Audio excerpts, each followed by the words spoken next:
name is Gloria Malenzi. For today's video, I'll be sharing with you the books that literally changed my life. The book number one is The Four Agreements by Miguel Ruiz. Now, I know a lot of people have read this book. If you have not read it, please check it out. It's great. So in the book, you have these four agreements and they're all great. With each one, if you follow it through and actually live by it, it will change your life. For me, the one agreement that truly resonated with me, that really actually changed my life, was the agreement that says don't take anything personally. And he talks about how if someone says something bad to you, they say something negative to you, let's say they like yell at you or curse at you or say something mean to you, not to take it personally, and that this person, they're going through their own things. So instead of like reacting super quick, just take a second and realize that they're going through something. Don't take it personal. The only reason they're doing this to you right now is because they themselves are going through something. And I never thought of it that way before reading this book. If somebody says, let's say, something mean to me, then I take that and I think, okay, it's my fault, like I messed up and da. That would really affect me. Of course, nobody's perfect. We all have things that we need to work on, but there's always a way to deliver that message. It's not what you say, it's how you say it. We can be open to criticism as long as it's delivered in a kind manner. Also, it applies to me. Like when I'm being judgmental, when I'm being rude, or when I'm being this, then I also take the time sometimes to actually think, like, why are you acting this way? There's clearly there's something wrong inside. There's pain somewhere that needs to be dealt with. You're lashing out on someone, you're taking this out on someone else, and that's not okay. The second book that absolutely changed my life is Big Magic by Elizabeth Gilbert.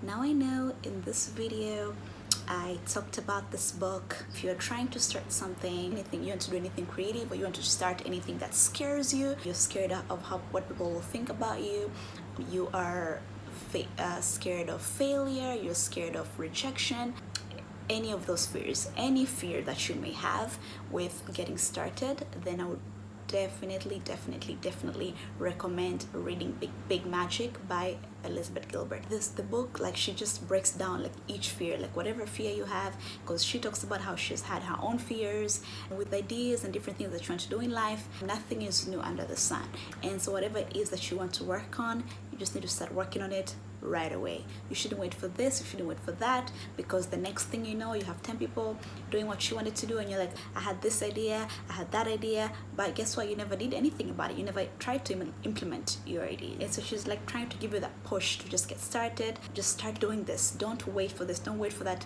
Let go of all the excuses and just get started. Book number 3 that changed my life is The Slight Edge. This book is all about consistency, and the reason why I really enjoyed this book is because he really emphasizes the power of starting small as opposed to doing nothing at all.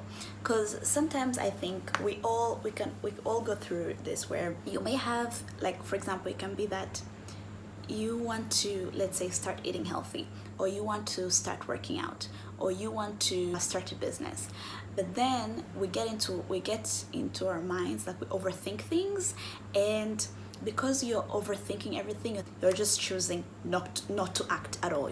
And he just talks about the power of starting small, like taking that first step. So it's not about actually starting the business or actually just going clean. Just start eating clean right away and just quitting everything, quitting sugar, quitting carbs right away, everything, and just going to the gym 5 times a week. It's baby steps, like doing those small actions. In the end, they result in something big. Like doing all those small things, they result in something big. So for example, with eating healthy, even if it's one healthy meal in a day, if you're eating 3 unhealthy meals in a day, you're like, okay, in a day I'll have 1 healthy meal. Or I'll start the 5-minute walk every day. You can say, I'll start the 5-minute walk every other day. So you want to start a business, you think of it as, what can I do today to ultimately achieve that goal of having this business? And whatever that step is that you're thinking of, you start by doing that every single day. Do something small that ultimately will lead to your dream life. Book number 4 that changed my life is the Miracle Morning. So the Miracle Morning, my sister just sent it to me a few months ago, and the Miracle Morning, it's all about, you know, owning your morning. For if you want to start living a better life in general, you have to own your morning. You have to have a morning routine, something that you do, even if it's one thing that you do every single morning, that's just non-negotiable. Starting with that will just change your life. He highly recommends that you try out to do every single morning: meditating, reading, journaling, exercise, affirmations. Okay, so the exercise, the visualization, I'm still working on. It's still very difficult for me. Like, I hate exercise, I hate working out, but I know for a fact it works, because anyone successful that I personally look up to, they all practice some form of exercise, right? So I know I do have to get that done as well. But if you can try implementing, you know, 2-3 things into your morning routine, I think it can help out. Book number 5, The Monk Who Sold His Ferrari. So this book, one of my friends, Kirage, shout out to you, she recommended this book, and she's such a sweetheart, because she not only recommended it, but she actually sent it to me. So I read the book, and oh my gosh, it is so amazing. It was short, quick read that really inspired me to just keep meditating, really look into incorporating exercise into my life. Like kindness, gratitude, walk in nature, like all the good stuff that most spiritual leaders recommend. Guys, thank you so much for watching this video. Please hit that subscribe button and that notification bell so you get notified whenever I post a new video. I love you guys so much.